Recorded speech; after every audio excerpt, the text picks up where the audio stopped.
जिले की सबसे बड़ी अधिकारी डीएम अनिता वर्मा एक सुबह सादे कपड़ों में बिना किसी सरकारी रब के सब्जी खरीदने बाजार पहुंची। उनके चेहरे पर सादगी थी, चाल में आत्मविश्वास, लेकिन किसी को अंदाजा तक नहीं था कि यह महिला इस जिले की डीएम है। अनिता सीधा एक ठेले के पास जाकर रुकी, जहां एक करीब 32 साल की सब्जी वाली औरत सब्जियां बेच रही थी। अनिता ने मुस्कुराकर उससे सब्जियों के दाम पूछे ही थे कि तभी एक छोटा बच्चा दौड़ता हुआ आया और उस औरत से लिपटकर बोला, मम्मी मुझे स्कूल छोड़ दो ना, लेट हो रहा है, नहीं तो टीचर डांटेंगे। सब्जी वाली बोली, बेटा थोड़ी देर रुक जा, मैं पहले इनको सब्जी दे दूं, फिर तुझे छोड़ने चलेंगे। बच्चा जिद करता रहा, नहीं मम्मी अभी चलो ना प्लीज, बहुत देर हो गई है। यह सब देखकर डीएम अनिता वर्मा का दिल पसीज गया। वो मुस्कुराकर बोली, आप बच्चे को स्कूल छोड़ाइए, मैं आपकी दुकान संभालती हूं। सब्जी वाली थोड़ी हिचकिचाई, पर अनिता के भरोसे भरे लहजे ने उसे हिम्मत दी। उसने कहा, ठीक है बहन, मैं जल्दी लौट आऊंगी। और फिर वो अपने बेटे को लेकर स्कूल की ओर निकल गई। इधर अनिता ठेले पर खड़ी थी, चारों ओर के माहौल को गौर से देख रही थी। तभी एक मोटरसाइकिल ठेले के पास आकर रुकी। उस पर बैठा इंस्पेक्टर रोहन सिंह था। उसने उतरते ही थोड़ा तंज में कहा, तू कब से यहां सब्जियां बेचने लगी? यहां तो एक औरत हुआ करती थी, वो कहां गई? अनिता कुछ कहती उससे पहले ही वह सब्जी वाली औरत वापस लौट आई। इंस्पेक्टर को देखकर उसके चेहरे पर घबराहट छा गई। झुककर बोली, क्या चाहिए आपको इंस्पेक्टर साहब? जो मन हो ले लीजिए। इंस्पेक्टर ने बेजा हुक्म दिया, आधा किलो टमाटर दे, 1 किलो भिंडी और आधा किलो परवल भी देना। औरत ने बिना कुछ कहे जल्दी जल्दी सब्जियां तौल दी। इंस्पेक्टर बिना एक भी पैसा दिए मोटरसाइकिल पर बैठा और चलता बना। यह सब देख अनिता वर्मा स्तब्ध रह गई। कुछ पल खामोशी में बीते, फिर उन्होंने सब्जी वाली से पूछा, बहन उसने पैसे क्यों नहीं दिए? आपने उससे कुछ कहा क्यों नहीं? औरत की आंखों में मजबूरी साफ दिख रही थी। धीमे स्वर में बोली, बहन क्या कहूं, यह इंस्पेक्टर रोज ऐसे ही सब्जियां ले जाता है। जब कुछ बोलती हूं तो धमकाता है, कहता है मुझसे पैसे लेगी, अभी तेरे ठेले को उठवा दूंगा। मुझे डर लगता है, अगर ठेला चला गया तो घर कैसे चलेगा, मेरे बच्चे क्या खाएंगे, इसलिए चुपचाप दे देती हूं। यह सुनकर डीएम अनिता वर्मा के चेहरे का रंग बदल गया। अंदर तक हिल गई वो। उन्हें यकीन नहीं हो रहा था कि कानून के रक्षक खुद कानून का मजाक उड़ा रहे हैं। उन्होंने गंभीर स्वर में कहा, बहन अब ऐसा नहीं होगा, मैं अब आपके साथ हूं। इंसाफ दिलाना मेरा फर्ज है। आप एक काम कीजिए, मेरा नंबर ले लीजिए। कल जब आप ठेला लगाएंगी तो आप नहीं, मैं वहां रहूंगी। आप घर पर आराम कीजिए, बाकी मैं देख लूंगी कि वह इंस्पेक्टर पैसे देता है या नहीं, और अगर नहीं देता तो मैं उसे कानून की ताकत दिखाकर ही रहूंगी। औरत की आंखों में आंसू थे, लेकिन पहली बार उसमें राहत और उम्मीद झलक रही थी।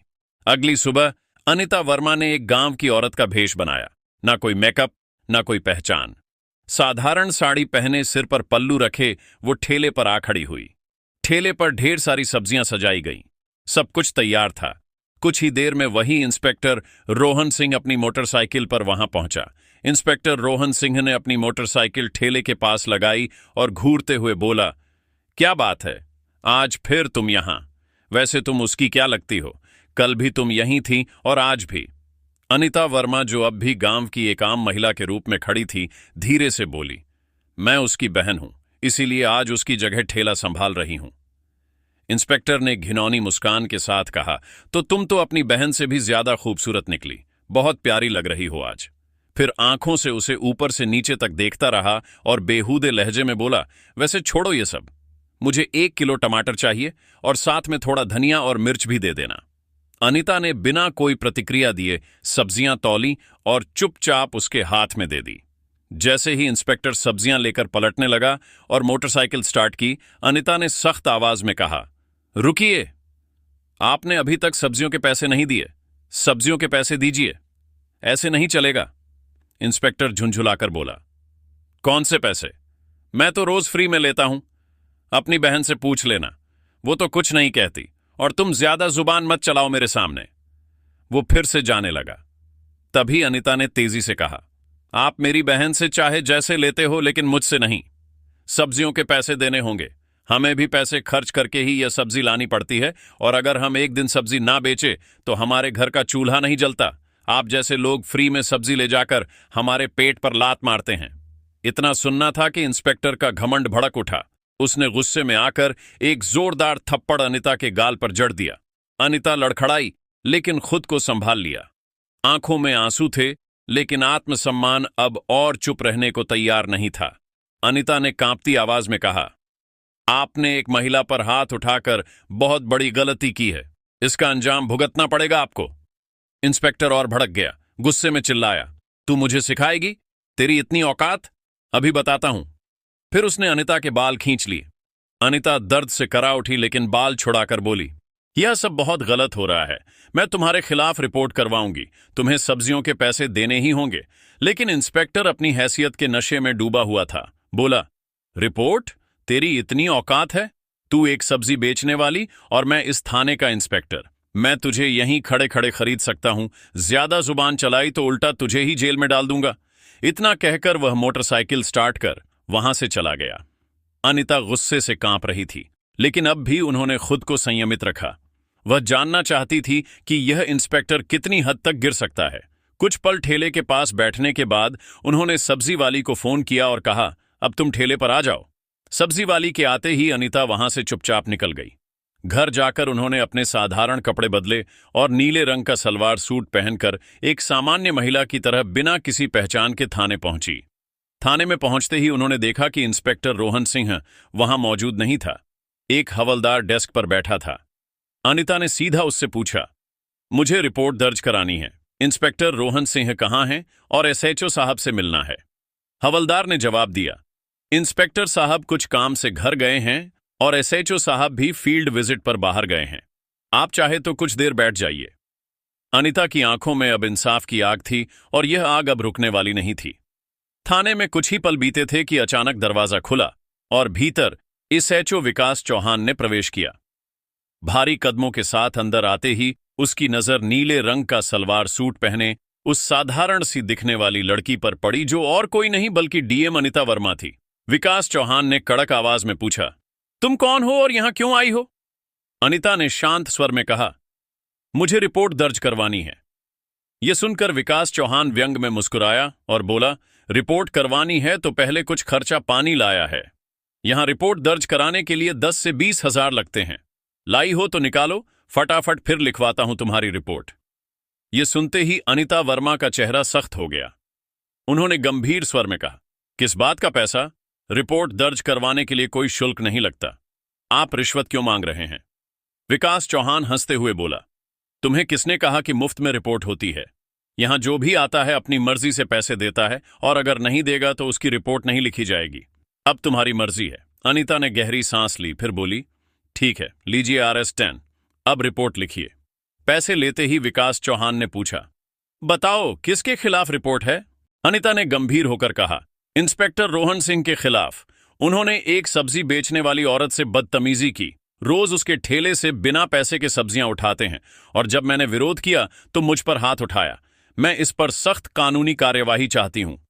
विकास चौहान का चेहरा स्याह पड़ गया। घबराहट उसके चेहरे पर साफ दिख रही थी। उसने हकलाते हुए कहा, वह तो हमारे थाने के सीनियर इंस्पेक्टर हैं और वैसे भी अगर कोई फ्री में सामान दे दे तो इसमें क्या गलत है? हम पुलिस वाले हैं, थोड़ा बहुत चलता है। अनिता अब सब समझ चुकी थी। यह सिस्टम अंदर से सड़ चुका था। यह केवल वर्दी नहीं, गरीबों की मजबूरी का सौदा कर रहे थे। उन्होंने कुछ नहीं कहा, बस चुपचाप थाने से निकल गई। लेकिन उनकी आंखों में अब एक आग जल चुकी थी। अगले दिन सुबह डीएम अनिता वर्मा ने अपनी योजना को और मजबूत करने का फैसला किया। उन्होंने तय किया कि इस भ्रष्टाचार को जड़ से उखाड़ने के लिए और सबूत इकट्ठा करने होंगे। उन्होंने अपने विश्वसनीय सहायक को बुलाया और उसे गुप्त रूप से थाने की गतिविधियों पर नजर रखने का निर्देश दिया। अनिता ने यह भी सुनिश्चित किया कि सब्जी वाली औरत को कोई परेशानी न हो और उसका ठेला सुरक्षित रहे। उन्होंने स्थानीय समाज सेवी संगठनों से संपर्क किया ताकि बाजार में ऐसी और महिलाओं की समस्याओं का पता लगाया जा सके। अनिता की योजना थी कि वह इंस्पेक्टर रोहन सिंह और एसएचओ विकास चौहान को उनके कुकर्मों की सजा दिलाएंगी, लेकिन इसके लिए उन्हें और पुख्ता सबूत चाहिए थे। उन्होंने अपने दफ्तर में एक गुप्त बैठक बुलाई जिसमें जिले के कुछ ईमानदार पुलिस अधिकारियों को शामिल किया। अनिता ने उन्हें सारी घटना बताई और कहा, हमें इस सिस्टम को साफ करना है, लेकिन इसके लिए हमें एकजुट होना होगा। बैठक में यह तय हुआ कि अगले कुछ दिनों तक बाजार और थाने की गतिविधियों पर नजर रखी जाएगी। अनिता ने यह भी सुनिश्चित किया कि उनकी पहचान गुप्त रहे ताकि भ्रष्ट अधिकारी सतर्क न हो जाएं। क्या अनिता वर्मा इस भ्रष्ट सिस्टम को खत्म कर पाएंगी? क्या वे सब्जी वाली औरत और अन्य गरीब लोगों को इंसाफ दिला पाएंगी? अगले कुछ दिनों में डीएम अनिता वर्मा की योजना धीरे धीरे आकार लेने लगी। उनके विश्वसनीय सहायक ने गुप्त रूप से थाने के आसपास नजर रखना शुरू कर दिया। सहायक ने रिपोर्ट दी कि इंस्पेक्टर रोहन सिंह न केवल सब्जी वाली से बल्कि बाजार के कई अन्य छोटे दुकानदारों से भी मुफ्त में सामान ऐंठता था। एसएचओ विकास चौहान तो और भी आगे निकला। वह थाने में आने वाले हर फरियादी से रिश्वत लेने का सिस्टम चला रहा था और इसमें कुछ स्थानीय नेता भी शामिल थे। अनिता को यह जानकर झटका लगा कि यह भ्रष्टाचार की एक पूरी चेन थी जो जिले के ऊपरी स्तर तक फैली हुई लगती थी। उन्होंने सोचा, अगर मैं केवल इन 2 अधिकारियों को पकड़ूंगी तो समस्या जड़ से नहीं उखड़ेगी। अब मुझे बड़ा खेल खेलना होगा। अनिता ने फैसला किया कि वह खुद फिर से सादे कपड़ों में बाजार जाएंगी, लेकिन इस बार एक छिपे हुए कैमरे के साथ। उन्होंने एक छोटा सा कैमरा अपनी साड़ी में फिट कर लिया जो सब कुछ रिकॉर्ड करेगा। अगली शाम बाजार में हलचल थी। अनिता एक चाय की दुकान के पास छिपकर इंतजार कर रही थी। तभी रोहन सिंह अपनी मोटरसाइकिल पर आया और सीधा एक फल वाले के ठेले पर रुका। फल वाला घबरा गया और बिना पूछे ही उसे सेब और संतरे का बैग थमा दिया। रोहन ने बैग लिया और बिना पैसे दिए जाने लगा, लेकिन तभी अनिता ने आगे बढ़कर उसे रोक लिया। साधारण औरत के भेष में वह बोली, इंस्पेक्टर साहब, पैसे तो दीजिए, ये गरीब आदमी भी परिवार चलाता है। रोहन चौंका और गुस्से में घूरा, तू तो वही है ना जो सब्जी वाली की बहन बनी थी। अब यहां क्या कर रही है? ज्यादा स्मार्ट बनने की कोशिश मत कर, वरना तुझे पता चलेगा। अनिता ने शांत रहते हुए कहा, मैं तो बस इंसाफ मांग रही हूं। आप कानून के रखवाले हैं तो कानून का पालन भी कीजिए। रोहन का गुस्सा फूट पड़ा। उसने अनिता का हाथ पकड़कर झटका दिया और धमकाया, अब की बार तुझे थाने ले चलता हूं, वहां देखते हैं कितनी बहादुरी है। लेकिन अनिता ने खुद को छुड़ाया और चुपचाप वहां से हट गई। पूरा दृश्य कैमरे में कैद हो चुका था। रात में अनिता ने वीडियो देखा और सोचा, यह सबूत मजबूत है, लेकिन अभी और चाहिए। अगले दिन उन्होंने अपने सहायक को निर्देश दिया कि विकास चौहान की गतिविधियों पर नजर रखें। सहायक ने पता लगाया कि विकास एक स्थानीय नेता के साथ मिलकर एक बड़ा रैकेट चला रहा था। वे गरीबों की जमीनों पर कब्जा करने के लिए फर्जी केस दर्ज करवाते थे और रिश्वत लेते थे। अनिता को एक और झटका लगा जब उन्हें पता चला कि इस रैकेट में जिले का एक बड़ा व्यापारी भी शामिल था, जो पुलिस को पैसे देकर अपने अवैध कारोबार चला रहा था। अनिता ने सोचा, अगर मैं अकेले लड़ी तो शायद ये लोग मुझे फंसा दें। इसलिए उन्होंने राज्य स्तर के एक ईमानदार आईपीएस अधिकारी से गुप्त संपर्क किया, जो उनके पुराने दोस्त थे। अधिकारी ने कहा, अनिता, तुम्हारी योजना सही है, लेकिन खतरा ज्यादा है। मैं तुम्हें बैकअप दूंगा, लेकिन सबूत पुख्ता होने चाहिए। इस बीच रोहन सिंह को शक हो गया कि कोई उन्हें ट्रैक कर रहा है। उसने विकास से कहा, साहब, वो औरत जो बाजार में आती है, मुझे लगता है वो कोई जासूस है, हमें सावधान रहना चाहिए। विकास ने हंसकर कहा, चिंता मत करो, मैंने अपने आदमियों को लगा दिया है, अगर वो फिर दिखी तो सीधे उठवा लेंगे। लेकिन वे नहीं जानते थे कि अनिता की योजना अब और तेज हो चुकी थी। अनिता ने बाजार की महिलाओं को एकजुट करना शुरू किया। उन्होंने गुप्त मीटिंग बुलाई और कहा, बहनों, अब डरने का समय नहीं, हम साथ मिलकर इन गुंडों का सामना करेंगे। महिलाएं पहले हिचकिचाईं, लेकिन अनिता के हौसले ने उन्हें हिम्मत दी। एक महिला बोली, बहन, हम आपके साथ हैं, लेकिन अगर पकड़े गए तो? अनिता ने मुस्कुराकर कहा, मैं हूं ना, सब संभाल लूंगी। अब सस्पेंस बढ़ रहा था। रोहन और विकास ने एक प्लान बनाया कि वे बाजार में एक फर्जी छापा मारेंगे और उन दुकानदारों को धमकाएंगे जो शिकायत कर रहे हैं। लेकिन अनिता को इसकी भनक लग गई। क्या अनिता इन भ्रष्ट अधिकारियों को पकड़ पाएंगी या वे खुद फंस जाएंगी? क्या यह रैकेट और बड़ा साबित होगा? डीएम अनिता वर्मा की योजना अब अपने चरम पर थी। बाजार में होने वाले फर्जी छापे की खबर मिलते ही उन्होंने तुरंत अपने विश्वसनीय आईपीएस दोस्त राकेश मेहरा को सूचित किया। राकेश ने एक विशेष टीम गठित की, जिसमें राज्य की भ्रष्टाचार निरोधक शाखा के कुछ चुनिंदा अधिकारी शामिल थे। अनिता ने यह सुनिश्चित किया कि उनकी पहचान अभी भी गुप्त रहे, ताकि इंस्पेक्टर रोहन सिंह और एसएचओ विकास चौहान को कोई शक न हो। उन्होंने अपने सहायक को निर्देश दिया कि वह बाजार के सभी दुकानदारों को हिम्मत बंधाए और उन्हें आश्वासन दे कि इस बार न्याय होगा। अगली सुबह बाजार में हलचल थी। रोहन सिंह और विकास चौहान अपनी योजना के अनुसार फर्जी छापे के लिए पहुंचे। उनके साथ कुछ पुलिस वाले और स्थानीय नेता रमेश यादव भी थे, जो इस रैकेट का हिस्सा था। उन्होंने सब्जी वाली के ठेले से शुरुआत की और उसे धमकाना शुरू किया। तेरा ठेला अब नहीं चलेगा, तूने शिकायत की है ना? सब्जी वाली घबरा गई, लेकिन अनिता ने पहले ही उसे हौसला दिया था। उसने हिम्मत जुटाकर कहा, मैंने कुछ गलत नहीं किया, आप बिना वजह परेशान कर रहे हैं। यह सुनकर रोहन गुस्से में आ गया और उसका ठेला उलटने की धमकी दी। तभी अनिता साधारण साड़ी में भीड़ से निकलकर सामने आई। उसने सख्त लहजे में कहा, रुक जाइए इंस्पेक्टर, अब ये धमकियां बंद कीजिए।